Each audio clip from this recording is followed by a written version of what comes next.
CNN has just learned that an assessment by U.S. intelligence agencies has found that Iran, in addition to Russia, also paid bounties to Taliban fighters to target U.S. and coalition troops in Afghanistan.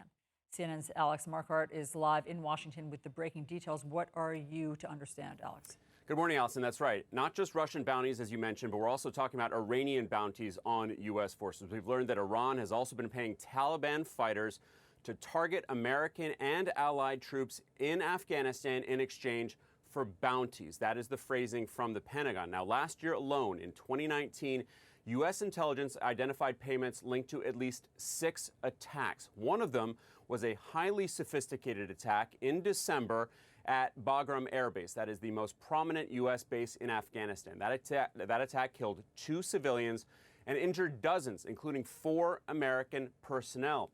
It was so sophisticated that U.S. airstrikes had to be called in to kill the Taliban attackers. Now, the name of the country that made those payments to the Haqqani network, which is a branch of the Taliban, is classified. But 2 sources who are familiar with the intelligence told my colleague, Zach Cohen, that it refers to Iran.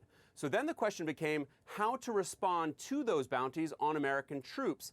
This past March, after a process that lasted around 3 months, multiple sources told CNN that the decision was made not to take specific action because it could jeopardize the U.S. peace process with the Taliban. This is how one source described that months-long debate. The object of concern was the relationship between Iran and the Taliban, because it seemed like one that in any other year would have merited pretty concerted action.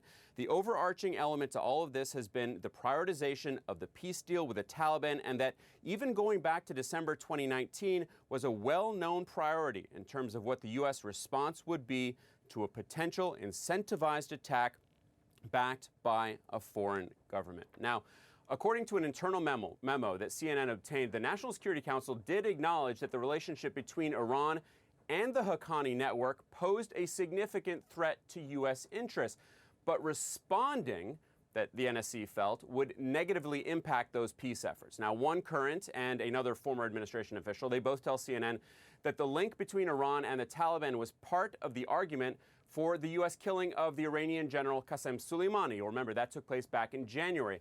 But the fact that Iran paid the Taliban for that attack at Bagram in December, according to a document from the Pentagon, they said that it probably incentivizes future high-profile attacks on U.S. and coalition forces. Now, in the days that followed that attack in December, U.S. officials, including Secretary of State Mike Pompeo, they condemned the attack, but the wounded Americans were never mentioned, nor was Iran. Now, we should note that we did hear back from the Pentagon, from a spokesman named Major Rob Lodwick. He said in part that the administration has repeatedly demanded, both publicly and privately, that Iran cease its scourge of malign and destabilizing behavior throughout the Middle East and the world, and that Iran seeks to undermine the Afghan peace process and foster a continuation of violence and instability.